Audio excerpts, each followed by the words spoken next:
Welcome back, everyone, and welcome to this week's episode of the HNL Movement podcast. And today joining me is a very good friend and a colleague, and we're working on a lot of new things, which we're going to talk about this episode. But it is Tony Silva from the Braddahs. Great comedian, great person in the community, does a lot to help out. And also he's an avid marathon runner, which a lot of people don't know, which we'll share a little bit more today. But with that being said, let's get to the episode. Welcome, Tony Silva. Thanks for joining me today. All right. Good morning, good afternoon, good evening, good early morning, midnight, because we don't know. People could listen to this all parts of the day. That's the beauty about an episode. Yes. Right? Yes. Is that you can listen to it anytime you want. Yeah. So I figured, you know what? Let's do it. The fact that you asked me to come in at 2 a.m. is pretty amazing. I'm like, don't you sleep? For the video clips that you're watching, it's definitely not 2 a.m. Yeah. Oh, that's right. You're actually videotaping us. Yeah, okay. But this is going to be a fun one. And, you know, before we get started, let's share a little bit more. All of the guests that come on the podcast, I think the best part for me is just listening to your story. And it's oftentimes things that I don't even know, even though we worked together for years already. But let's start with that. You know, growing up in Hawaii, what's your background? What kinds of things led you to the Braddahs? But also, what led you to being active, especially running marathons and things like that? I think for the most part, moving around the island from different city to city really added to probably my lifestyle, the type of person I am. Growing up in Hawaii is tough because it's so expensive. So mom was on welfare. A lot of people don't know that. And so when you're on welfare, you got to go wherever the rent is cheapest. And that's where you go. So I grew up in Hau'ula, north side of the island of Oahu. And in that area, went to school, elementary school. You meet a lot of different, you mixed in with a lot of different cultures, right?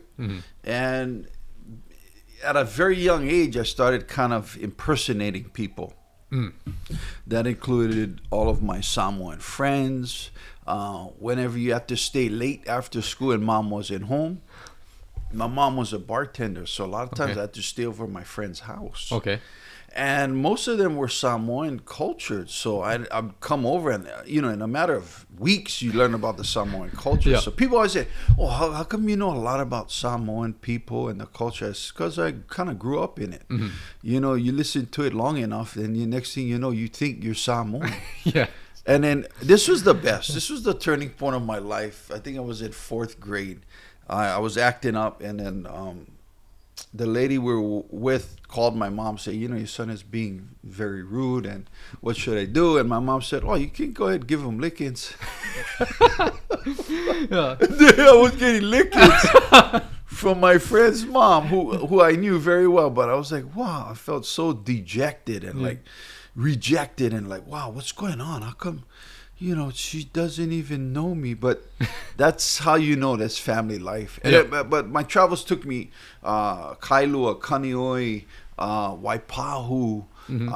Ended up getting to Kamehameha schools and being involved in all these different ethnicities that kind of grew on to me. That's where the comedy side came in. I was always involved in sports in high school and growing up, football, track, basketball. So, fast forward to right now in my life, I had this 25-year layoff from running. And then I decided, some 4 years ago, let's get back into it. Yes, before we get into the running, because that's a whole nother topic that we're gonna get towards.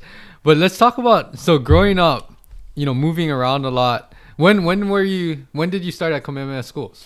So I got in in 9th grade, 1981, and that's they say you got to take the test 7th grade, 9th grade, and then after that it's just kind of like a lottery if you get in. Like somebody has to get pulled out, and then we got 2 people that got dismissed, so we can take 2 people, 2 kids, 2 students, and got in as a freshman. We were living in Waipahu at the time, so Kamehameha schools took me there, and then now you got ethnicities from all over the state, not just the island, but the neighboring islands too.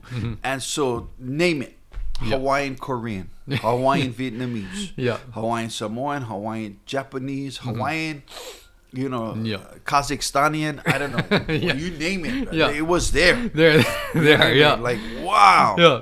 And then you know how you look at somebody, you go, are you even Hawaiian? Hey, man. And then not to realize, well, they got more Hawaiian than you. Yeah. And they don't even look Hawaiian.